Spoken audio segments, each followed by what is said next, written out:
Looking to get funded? Smart Prop Firm is your go-to platform for exclusive deals on the top futures prop firms. Earn up to 5% cashback and enjoy payout protection in the event your firm doesn't pay you out. Use code SMART at checkout. Click the link in the description to maximize your trading benefit. Do you ever feel overwhelmed when you look at a chart, not really understanding where price may go next, not really understanding where do I even begin my analysis? Well, the solution to that is very simple. It's understanding how to do a proper top-down analysis. You see, most people out there overcomplicate this topic tremendously, but I promise it's quite simple actually. In this video, I will simplify the entire top-down analysis process in 3 simple steps. You'll learn exactly how to align your higher time frame bias to narrative to entries so you can take trades with confidence knowing that you are always in alignment with the market on all levels. So what actually is top-down analysis? Well, it's the process of breaking down the market from a higher time frame perspective first and going down into the lower time frames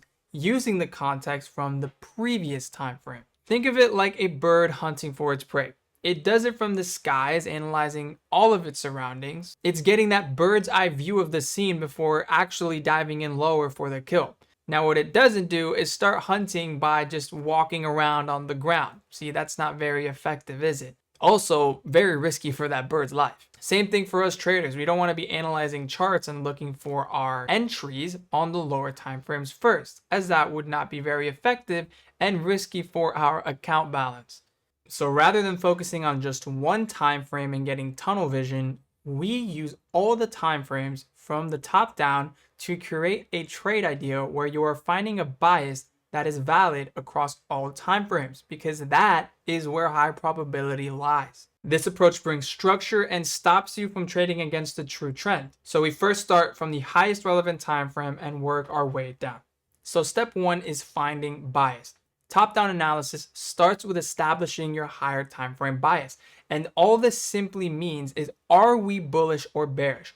We are simply trying to determine the most simple, critical question: do I expect price to start trading higher, or do I expect price to want to trade lower? And we use 2 concepts to determine bias: order flow and candlestick logic. Order flow refers to reading the fair value gaps, because the fair value gaps tell the whole story of price. They are literally visual representations showing you the intention of where price wants to go. I have covered everything you need to know about order flow in one of our previous videos, so I will link that in the top right. I highly recommend you watch that because order flow is the absolute core of everything we do here. Now, important to note here, it's not just see any order flow leg, any fair value gap, and take that fair value gap. It's so important that we ask ourselves, where did this fair value gap come from? And how are we retracing into it? So that first question, where did the fair value gap come from? You want to be looking at, okay, did this fair value gap come from a previous PD array? Did we sweep liquidity and create this? Or did we come off of a previous fair value gap? Because if so, okay, that is good. If this fair value gap seemingly came out of nowhere, it just randomly appeared, or it's a fair value gap inside of a consolidation, inside of trapped order flow, that fair value gap doesn't really become interesting anymore. As for that second question, how are we retracing into it? Well, that leads us into candlestick logic, right? Reading what the candles are doing. So for example, the third candle of a fair value gap, right? Because fair value gaps, they take 3 candles to form. That third candle, the way it closes tells us a lot. If it's an expansion candle, that's likely going to become a breakaway gap and we don't expect price to retrace. If it closes with a consolidation, that's a consolidation gap and it's likely going to get retraced into, and that is a high probability gap to play. Or if that third candle is retracing back with a lot of intention, it's a large rejection candle. That is a lower probability gap. Again, because there's so much opposing intention coming into this fair value gap. So we want to note the order flow across multiple time frames. Again, always looking at the most recent order flow legs. And we do this beginning on the monthly, then down into the weekly, then down into the daily, then down into the 4-hour, etc. For each time frame, you want to be looking at the most recent order flow leg, a swing high and a swing low with a fair value gap in between. And the goal here is to align order flow across time frames to achieve the highest probability conditions. So let's say the monthly chart is in bullish order flow. We would then drop down into the weekly chart and see if we have any sort of bullish order flow aligning with that as well, looking for a recent leg to make sure those time frames are aligned. And then we would do the same thing dropping down into the daily, making sure that is also aligned, right? Once we have all those in agreement, we now have our bias. Now, just to clear up any sort of confusion, we don't always have to have a monthly bullish order flow leg and a weekly bullish order flow leg and a daily bullish order flow leg all present in the chart at the same exact time. Because sometimes we'll just have this monthly IRO to ERO context right here, and we won't have any sort of weekly order flow to work with, which is fine. We would just go down to the daily and use the order flow here, working off of that monthly. The main thing right here is that you want to be utilizing this top-down approach and looking out for what order flow is potentially going against you. What is preventing you from pushing higher? Because once you remove that line of resistance, that opposing order flow, then you have no resistance to continue higher. And that is very high probability trading conditions. So that is always why we want to work from the top down, because that way we'll be able to catch these opposing areas of resistance that cause trapped order flow. Whereas if you work your way from the bottom up, you won't catch that. It'll be too late. You already took a bunch of losses because you were blindsided and ignorant to the higher time frame. If this is not making sense to you, do not worry. I promise this will be all clear once we go into the real chart examples. So stick with me here. So as I was mentioning, alongside order flow, we can use Candlestick Logic to help determine bias. So Candlestick Logic is analyzing individual candles to see if they are respecting or disrespecting a PD array. By doing this on higher time frames, if we can predict, say, the direction of the next monthly candle, we can have a clear bias for up to an entire month. Or if we can predict the direction of the next singular weekly candle, we can have a clear bias for a whole week. If we can predict the direction of the next singular daily candle, we can have a clear bias for an entire day. Same thing for a 4-hour candle. If we can predict the direction of the next 4-hour candle, we have a clear bias for the next 4 hours. So we can get so much information by just being able to predict the next candle. And Candlestick Logic is how you do that. So for example, once we see a respect candle formed inside of our higher time frame PD array, we would expect the next candle, so that second candle after the first candle rejects, we expect that second candle to continue expanding higher in the direction of the rejection, which was a bullish rejection. So we expect the next candle to be a bullish candle expanding towards the target right here, just this external range liquidity, IRL to ERL. So the next thing to understand here is that price always moves between discount and premium arrays. If price respects a discount array, it will look to seek a premium array. If price respects a premium array, it will look to seek the next discount array. And this is how we can predict the directions of the next candles. For example, over here, we printed a respect candle at this discount array. We would now expect the following candles to expand higher towards where the only other premium array we can draw towards to. Whereas over here, we respect a premium array. We would now expect the next candles to expand lower towards the next discount arrays, these swing lows down here. But what does respect and disrespect look like? Well, to understand respect, we must understand the concept of a 2-candle rejection. This is the idea that if a PD array is to hold, price must reject it in 2 candles. So if the first candle that stings into a PD array rejects, we expect the second candle to continue in that same direction. If the first candle fails to reject, we see, for example, a candle body closure inside of that PD array, a small wick. The second candle can sweep the first candle's low to then create the rejection. We would then expect that third candle to move in the rejection's direction. Just to make sure we're on the same page here, respect looks like this right here. When you don't get a candle body closure inside of the higher time frame PD array you're looking at, and we get a large lower wick. That lower wick is showing rejection, because think about it, higher time frame wicks are lower time frame fair value gaps. So this all again leads back to order flow. This Candlestick Logic does lead back to order flow, because this higher time frame wick right here, if we were to go down into the lower time frame, that is bullish order flow commencing. Those are your bullish fair value gaps on a lower time frame. So just note that it all leads back to the fair value gaps. It all leads back to order flow. Where if we get a candle that doesn't reject, we will look like this, where we get a candle body closure inside. We have a small wick, meaning likely on the lower time frame, we're not seeing fair value gaps starting to point higher right here, meaning they're likely still pointing lower, meaning we're likely to continue lower off of them, sweep that low, and then see that shift in order flow again higher. So step 2, with our bias established, the next step is finding a narrative array. If we are bullish, where can we go higher from? if we are bearish, where can we go lower from? At the same time, you want to ask yourself, what can stop us from going higher or lower? And if there is an answer to that question, you might be dealing with trapped order flow. For example, you have a bearish bias and you're coming into a daily narrative array, because if we were moving lower, we can move lower off the daily, but we have a 4-hour for valley gap still pointing higher. Once price retraces into this 4-hour for valley gap, we are in trapped order flow, because now we have both a reason to push higher and a reason to push lower. So we're stuck in this cage, we're trapped. Same thing for a bearish example right here. Bullish daily for valley gap, 4-hour bearish for valley gap. Once price comes into this 4-hour gap, we are trapped. Both a reason to push lower and a reason to push higher. Now again, finding a narrative, we want to be dropping down time frame, zooming in to identify the order flow leg that will be our trade context. So let's say we have a monthly swing low being respected. We now want to dive down into the weekly and look for an order flow leg to work with. If there is none, we drop down again and go into the daily chart to look for one. The order flow leg that we find forms our context, and our context is formed off of IRL to ERL. Internal range liquidity to external range liquidity. We want to be looking for entries off of the IRL and target the ERL, the swing point. And this is the boundary that we operate within, right? Again, this is that context area from the IRL to the ERL. This is where you're going to find the market maker buy model right here. The buy side of the curve is where all your entry setups will occur, all inside of this context area. Again, a market maker model, I've heard this term complicated so much on social media.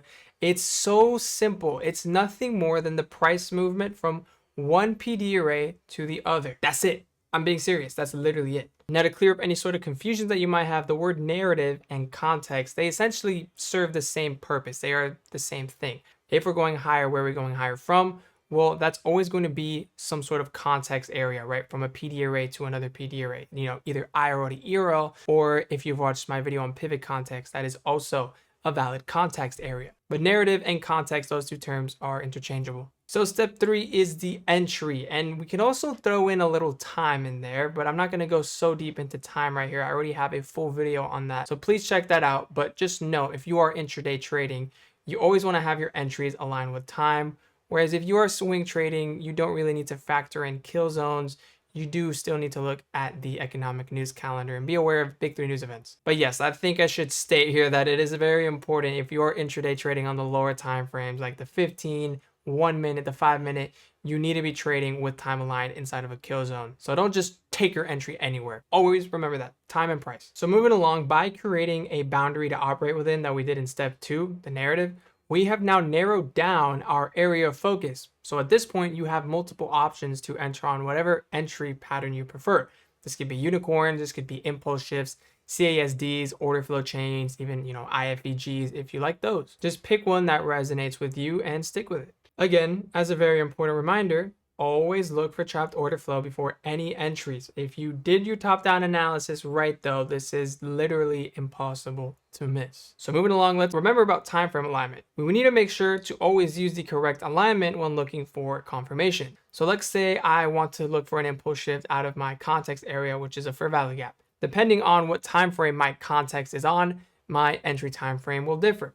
So for a weekly context, this could be a 4-hour entry, daily context 1 hour, 4-hour, 15-minute entry, 1 hour, 5-minute entry, and then 15-minute context, 1 minute entry. Now, remember that these are all just baselines, and you can enter off of higher time frame entry functions for even more confirmation. So for example, off of, let's say, 4-hour context right here, you could even look for a 1 hour impulse shift, a 1 hour entry, and that's totally fine. You see, they're baselines. It doesn't have to be a 15-minute. It could also be a 1 hour. It could also be a 15-minute for valley gap off of a 1 hour. It could be a 5-minute for valley gap off of a 15-minute. It could be a 4-hour for valley gap off of a daily. These are baselines. And remember that price is fractal. So if I start with a weekly context and wait for a 4-hour confirmation, I can look for a 15-minute entry off of that 4-hour confirmation. But I can keep going further down, for example, if I want to enter on the 1 minute time frame inside of that 15-minute out of that 4-hour, out of the weekly, I can do so. And that really just depends on what kind of trader do you want to be. You want to be an intraday focused trader, or do you want to be a swing trader who focuses on the higher time frame. That's a decision for you to make. And again, as I was mentioning here, these are baselines. So off of the 4-hour fair value gap right here, if price retraced into and we got a 1-hour fair value gap out of that, you can go inside of the 1 hour, inside of the 4-hour, and look for a 5-minute fair value gap inside of that 1 hour, outside of the 4 hours. So I hope that doesn't get too confusing, but I just really want to emphasize that you're not bound to just a 4-hour, 15-minute one. You can use the 4-hour to 1 hour and use that. And then inside that 1 hour, look at the 5-minute. Or inside of that 1 hour off of the 4-hour, look for a 15-minute entry out of the 1 hour. Like, right, you have the freedom to do so. So this is going to be like the third time I talked about trapped order flow, but I just need to harp on it so much because it's like the number one reason I see people are taking unnecessary losses that are so preventable. So again, this is a key thing to remember. Always make sure you aren't trading into opposing higher time frame resistance. If there is trapped order flow, you wait for that resistance to be disrespected before an entry. If there is no trapped order flow, you just take your time frame aligned entry. So let's summarize the top-down process into a repeatable, actionable checklist right here. This is your pre-trade protocol. So number one is bias. We're going to be starting on the monthly chart, working our way down, identifying recent order flow legs, looking for candlestick logic. Step 2, narrative. Based on bias, if we're going higher or lower, then where from? We want to find the most recent order flow leg from the highest possible time frames. That IRO to ERO will form your context area. Would anything stop you from going higher or lower? Remember to ask yourself that question. Trapped order flow, you want to be waiting for that resistance to be disrespected. Step 3 is the entry. Drop down into the lower time frame after price hits your context area. Of course, make sure time is aligned, economic news calendar, and the kill zone. Wait for a clear entry model of your choice and then target the ERL or a static 2R. Now let's get into some chart examples, baby. So let's do a top-down analysis on the NASDAQ right here. This is the current price action. This is not replay, this is live. And we're going to start with the first step, which is finding a bias. Are we bullish or are we bearish? And we determine that using two concepts, order flow and candlestick logic. So over here, the recent order flow leg, very clearly seen, is from this swing low to this swing high. And we have all these fair value gaps in the middle. Very clear. This is a very easy example. We are bullish. We are trading at all-time highs, just continually pushing higher and higher. Yes, we have these monthly fair value gaps below, but we're not going to look bearish just because there's fair value gaps below and expect a retracement. We don't have to retrace there if there is already reason to push higher in this range right here, right? This is a lot of price action that potentially we could see weekly bullish order flow. So that's weekly fair value gaps that we can already push higher from. Maybe daily bullish order flow that we can already look to push higher from. It is only once those start failing, which this monthly fair value gap now becomes a potential draw. But if we were to go into lower time frame and find those things, we can already look to frame trades higher off of that. So that's pretty much all I can gather at this current moment from the monthly chart. So we're going to go down into the weekly.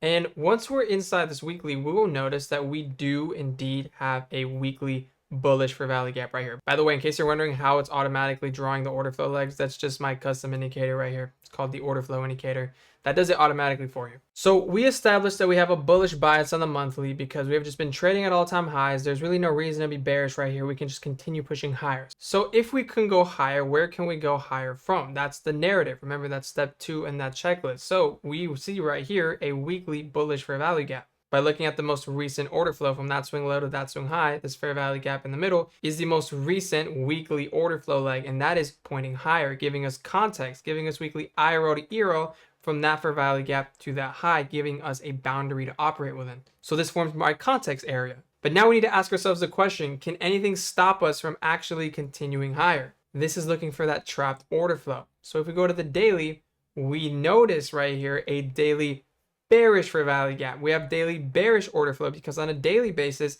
the order flow leg, the most recent order flow leg, the recent swing high to recent swing low, with a fair value gap in the middle, is pointing lower. So we have daily bearish order flow as we are coming out of this weekly bullish order flow.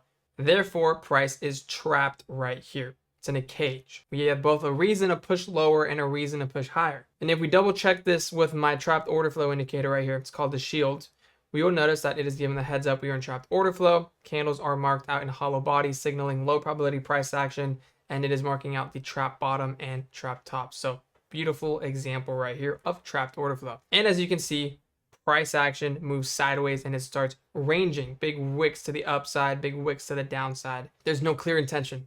So if we go to the 4 hour, you'll notice that it has been a bit of a choppy mess overall. So these are conditions where it does become hard if you are trying to swing trade, which is something you should definitely not ever do when you are inside of trapped order flow conditions. This is price action you just simply avoid. This 4 hour for value gap displacing from the daily, that is not a short opportunity to look for shorts, right? That's a low probability setup because we are in trapped order flow. We're still coming out of this weekly bullish for a value gap. We're also been in all-time high conditions. So shorting against that also is just plain dumb. On the other hand, it's also the same reason if you took that long, this 4 hour for value gap out of the weekly, that it's having a hard time because it just ran into this daily for value gap and is starting to see all this resistance. Notice all the rejections every time we go above a swing high right here. It's just so hard for price to just cleanly and smoothly expand towards its final draw right here. We are trapped. This is a reason to push lower. It's a resistance level. These type of conditions can also be quite difficult if you are an intraday trader trying to capitalize on catching the day's range or looking for high probability expansive conditions, expecting one sustained move for the day.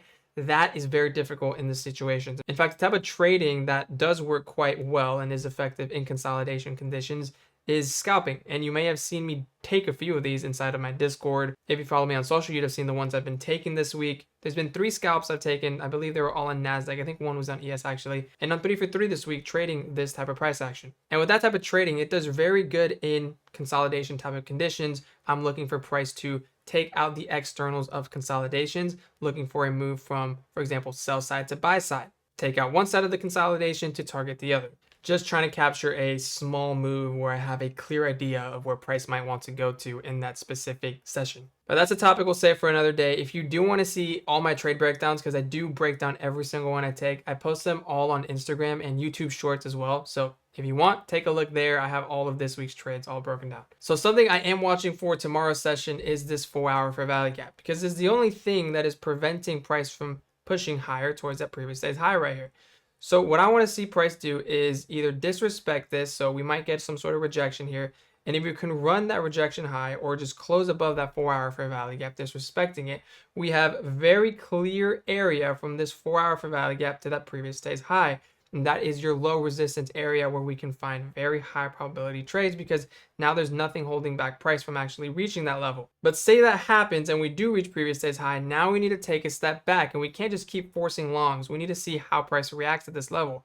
I would want to see price run it, creating new fair value gaps through that, getting nice candle closures through that, showing that we are disrespecting that previous day's high, because that would give us a new area to look for high probability trades within, because there is no resistance from that previous day high to that previous week's high. And we'll be able to find a bunch of great longs in this area. So if this 4 hour for value gap fails, it'll start a sort of domino effect. Well, now we can look for previous day's high, and after previous day's high, if we disrespect that, we can look for that weekly external range high. But we'll see what happens, because if price also just decides to push lower right here and runs this low and runs previous day's low, we will look to potentially seek for this low. And then again, we'll have to see, are we going to sweep that low to then potentially pull it back into the range? Because overall we are still trapped. We have to be very careful right here. It's a lot trickier to navigate in here. So if you really want to keep things super simple in terms of when are we really out of trapped order flow, you're just waiting for price to either completely disrespect this daily for value gap like this, or you're waiting for price to disrespect this weekly for value gap like this to then look for lower prices, right? You're just waiting for one of those trapped order flow PD arrays to be disrespected. And that's our top-down analysis on NQ. So here's an update. Actually, I'm recording this on the following morning. Here is what ended up happening. We ended up moving lower, running this previous day's low on a 1 hour basis. You'll notice right here off of this candle right here, once we close below that 2 candle rejection, now we failed 2 candle rejection, we have a very clear bias, very clear path down towards this low. Now, once we reach that low, again, what I was mentioning earlier is that we could potentially sweep it because we are in trapped order flow conditions. And that's exactly what happened. We just pulled right back into the range, continuing this trap, this overall broadening formation. This is a simple way you can identify consolidation as well. If we continue getting higher highs that just keep sweeping the previous high, like we do here, higher high, keep sweeping it, we pull back into the range and it forms this incline of a line right there. Same thing for the lows. We have a low, we make a lower low, but we just pull back into the range. it starts to form this pattern, right? This is called a broadening formation because we are broadening the size of this consolidation. Because in consolidations, what typically happens is we just sweep the externals to target the opposing external. And if we keep doing that, we'll just continue to broaden this formation right here, which is why to get out of it, we don't want to sweep the highs. We want to run them. We want to get candle body closures above them. We want to get for value gaps to do them. That would signal the end of that expectation and reverse the expectation to actually start targeting this level right here if we were to do something like that. So all that being said, as of right now, NASDAQ still looks trapped, and this 4-hour IRL to ERL wouldn't be something I would bank on playing out and playing, for example, the first 15-minute for value gap that gets created out of that. Like personally, I would not trust a short like this of this 15-minute impulse shift right here out of the 4-hour, because we are still trapped. And we have just swept that daily swing low, right? That low right there is a daily swing low. That's a daily discount array. And what do we also have in the 1 hour? We also have a 1 hour for value gap off of that. And what we also have is this 1 hour low created there. So a potential 1 hour pivot context to the upside, but we have a 4 hour for value gap pointing lower with a 15-minute for value gap there. But we're also coming out of the daily, but we're also coming out of a weekly. So as you can see, there is a lot of different arguments to be made right here. And when you have a lot of opposing arguments, you don't have clarity and you don't have confidence in the direction of what price might do. So all you do is wait for arguments to be stacked in your favor. You wait for clarity. You wait for all of those reasons to just point towards one reason. Whereas right now, we got a lot of reasons to go higher and we got a lot of reasons to go lower. That is not high probability trading conditions. So patience right here on the NASDAQ. On to the next example. Now, before the next example, actually, another update here on the NASDAQ, that 15-minute for value gap that I was talking about that we did not want to trade. Just showing you guys, it failed right here. We are trapped. It's not a high probability setup. I say that, and I want to harp on this because I know a lot of people would take trades like this because they just think, okay, 4 hour for value gap, 15-minute, this is valid. No, you have to zoom out, understand the overall narrative, the overall bigger picture that we're in. So let's actually move down the list right here and take a look at gold futures chart. So how would we analyze this? We want to be starting on the monthly, right? Always starting from the top down, looking for a bias. Well, obviously we are bullish. I mean, this was a very simple example right here. We're in extremely bullish order flow. Gold lately has just been continuing to create all-time highs and all-time highs. So we have a bullish bias right here in the monthly. Now, if we can go higher, where can we go higher from? This is step 2, the narrative. This is where we're going to drop down into the time frames, go into the weekly. Do we have any sort of weekly for value gap that we can retrace into and use to create a context area? Based on how we look like right now, I would look at the daily first and look if there's any daily for value gaps, because this is a lot of expansion higher and we likely already have daily for value gaps there. Also, this weekly for value gap right here, as you can see, it's a breakaway gap just because of the way we're already expanding higher. So I don't have the expectation that just because we have a weekly for value gap below price that we need to retrace into it. If there is a daily right here in this range, I will already look at that for context. So diving down into the daily right here, we see the order flow leg right here, this most recent swing low to recent swing high, and we are just right now retracing into this daily for value gap right here. So this is a potential area where we can look for longs out of, right? This creates a context area, a narrative. If price wants to go higher because of our bullish bias, it can do so from this level right here. But now we got to look at the 4 hour because we need to make sure if there is something stopping us from potentially reaching that ERO, right? We're looking for that trapped order flow. So let's dive down into the 4 hour. And what we'll notice is that this is a really aggressive retracement, right? You could have seen that already on the daily just by how aggressive this retracement looks like. That on a 4 hour is going to be 4 hour bearish for value gaps. And we have this 4 hour for value gap right here that's going to be created in 25 minutes. And something to also note is that we have just more expansion right here, right? This is likely going to close something like this unless something crazy happens in the next 25 minutes. We're going to have yet another expansion phase right here. Meaning we might also create a new 4 hour for value gap right here in the next 4 hours, unless something very strong happens. But either way, we are going to have 4 hour for value gaps right here stopping us from going higher. So that is right there, potential trapped order flow already in the making right here off of this daily for value gap. So you would want to demand a little extra confirmation, and you just want to see these fail right here. If this is a 4 hour for value gap that gets created right here, I would just want to see that get disrespected first before looking for longs, because only then do you have full on 100% arguments on your side for longs. There is no possible area where we can move lower from, and that is what high probability is when you have 100% arguments in one direction of the market. I mean, looking back, this is very similar to what we did over here. We take a look at gold, we replay, go back in time. We'll notice that, well, again, over here, we have this daily for value gap that we were coming out of, but we have this opposing 4 hour for value gap right here, right? This is trapped order flow. And as you can see, on the lower time frame, we see that reflected. We chopped for a bit, right? And this is why you don't just want to take the first 1 hour fair value gap out of the daily, because that would have been a loss right there. If you took the chain, that also would have been a loss right there, because that's the first time we sting into this 4 hour fair value gap right here. We just started trapped order flow. And as you can see over here, we chop until finally over here, we close above it and we disrespect that 4 hour. And once that happens, this is where you'll see the highest probability price action. Price just ripped straight to target with not much resistance in the way, right? This is your low resistance area. So trades here are very high probability. I mean, you could even take something like this 1 hour fair value gap right here. If you put your stop loss at that swing low and target a static 2R right there, that is very valid. So let's just see how that would have played out.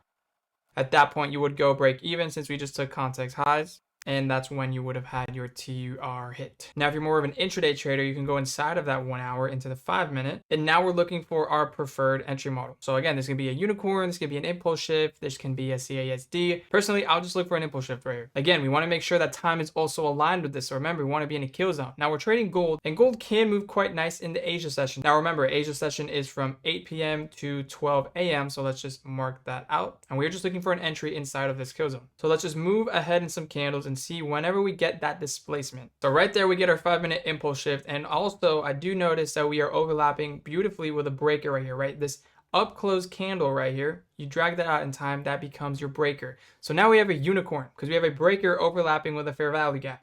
Now a quick refresher on what a breaker is. Remember, price makes a lower time frame low. We sweep that lower time frame low into our higher time frame point of interest, making a lower low, followed by price displacing higher, creating a higher high. The highest series of up close candles found in this price leg from that low to that high becomes your breaker. So let's visualize this on the chart right here. This is the low, this is the high, this is the lower low, and this is the higher high. The highest series of up close candles from this price leg is your breaker. And we mark out the whole range of that candle, not just the bodies, as you may have seen some people do, mark out breakers with just the bodies. No, you mark them out using the entire range of that candle from wick low to wick high. And if you drag that out and that is overlapping with a fair value gap, like we see right here, that is a unicorn, a very strong entry model, because the more PD arrays that overlap with each other, the better. So if you have a fair value gap overlapping with a breaker, that is way stronger than just a fair value gap alone. If you have a fair value gap overlapping with an order block, that is way stronger than just a fair value gap alone. So whenever you have another PD array overlapping with a fair value gap, that just makes that fair value gap so much stronger. So if you are to take this entry, you can place your limits at that unicorn high, that's the breaker high. You could also place it at the fair value gap open right here. Not that big of a difference. Totally up to you right here. And you can place your stop loss somewhere below this breaker. I don't like putting it right at it. I like putting it somewhere below it. So right here is where I will put that stop loss. And then you can just target a static 2R, and that is what that would look like. Let's see how this pans out.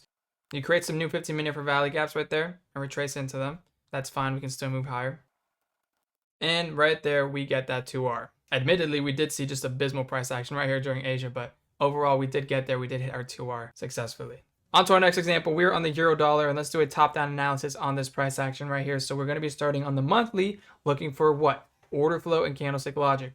Order flow right here, very simple. We have a bullish order flow leg right here. Swing low to swing high with fair value gaps in the middle. So on a monthly basis, we have bullish order flow. Now, just because we have these fair value gaps down below doesn't mean we have to hold this expectation that price needs to retrace into that to then move higher. It could already look to move higher if we have, say, weekly bullish fair value gaps or daily bullish fair value gaps right there. Now, something important to note here is that we have just swept major buy-side liquidity right here in the form of this monthly swing high. It is at this level that we need to take a step back and see what price wants to do here. Does it want to run through that, create fair value gaps displacing through that, showing that it wants to continue higher? Or does it want to sweep that, reject back into the range, and actually respect that swing high to then move lower? We need to take a step back here. So let's keep moving down in the time frames and see exactly what's going on right there. So here we are on a weekly basis, and not much new information right here other than, yes, we are currently respecting this monthly swing high. So let's go to the daily, and on the daily, we will notice that, all right, we have a bullish fair value gap right here. So again, the only fair value gaps that we're marking are those in the most recent order flow legs from the top down. So on a daily basis, the most recent swing low to recent swing high with a fair value gap in the middle would be this one right here. This is the only relevant fair value gap. So you wouldn't be incorrect to think that, all right, if we're going higher, we can move higher off of there. But this is an example of what I was talking about back when we were talking about candlestick logic earlier in the slides, about the third candle. How does it form tells us a lot about the probabilities of a fair value gap holding. over here we have this third candle rejecting with a bunch of bearish intention lower after sweeping all that buy side. All right, so pair those two things, the fact that we're getting a huge rejection candle right here alongside the fact that we have just gotten that after sweeping major buy side liquidity right here, showing a sign of respect to a premium array. This lower rejection also likely creating 4-hour bearish for value gaps on the way down. Let's actually see if that is the case, which I'm very positive it will be right here, which it does happen. Again, you can visually see even better just how strong this rejection was right here. And this is also a 2-candle rejection off of this swing high right here, where the first candle disrespects it, second candle can come sweep previous candle's high and then move lower, right? It doesn't just apply to fair value gaps. You can also see 2-candle rejections at liquidity points. So we're getting a 2-candle rejection off of that swing high sweep, and we're coming back into this daily with so much bearish intention. Let me show you what you don't want to do in a scenario like this, which I know a lot of people mistakenly do, but now that you've seen this video, you should not do this again, right? You come into the daily, you think that you can take the first 1 hour for value gap out of the daily, so you move forward in time. Awesome, you see a 1 hour for value gap right there. You think that is high probability because that's daily IRO to ERO.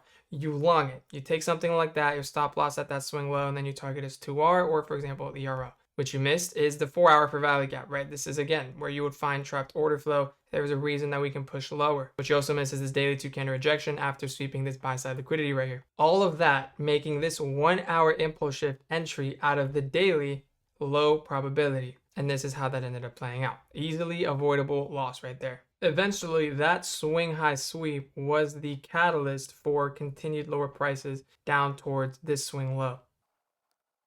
Now, I could go on and on examples of how to do a top-down analysis, but I think the best move right now is for you guys to now go into your charts, do everything we learned, look at your checklist, look at all the slides, go back and rewind, do your own top-down analysis and practice. And then tomorrow, which is Sunday by the time this video releases, I'm going to be doing a live forecast. And I do these every single week. I do top-down analysis on this watch list right here. Let me show you. On this list right here, I do a forecast on every one of these assets every single Sunday on YouTube live, in which I implement the exact process that you saw me outline today. So do your top-down analysis and then tomorrow compare it to mine and see how well they match up. And you can do that every single week moving forward because I do these forecasts every single Sunday. So what I want you to do is do yours first. Don't just watch mine and be lazy. You know, put the work in, do your forecast, and then watch my forecast to see if they align. And I think that's a very effective way of learning how to do a proper top-down analysis. Now, if you're interested in trying out the indicators that you saw me use throughout this video, the order flow indicator, the shield indicator, navigator, etc.,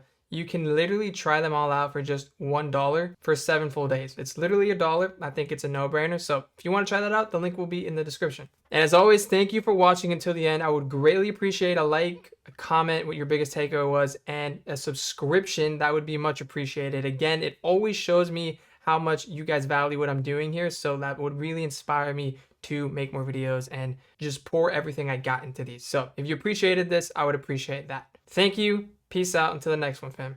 Well, actually, one more thing. If you have any further questions on this video or on any topics that I've gone over, or you just want to say hi, I'm always inside my Discord. I have a free Discord community with over 26,000 people. I'm in there uploading my bias on indices and pairs that I'm watching daily. And we also have so many nice and intelligent people helping out anyone in there who's struggling or with any questions. It is a very tight-knit community, like a family type of environment. So if you're not in there, I highly recommend you join. The link will also be in the description for that. All right, now peace.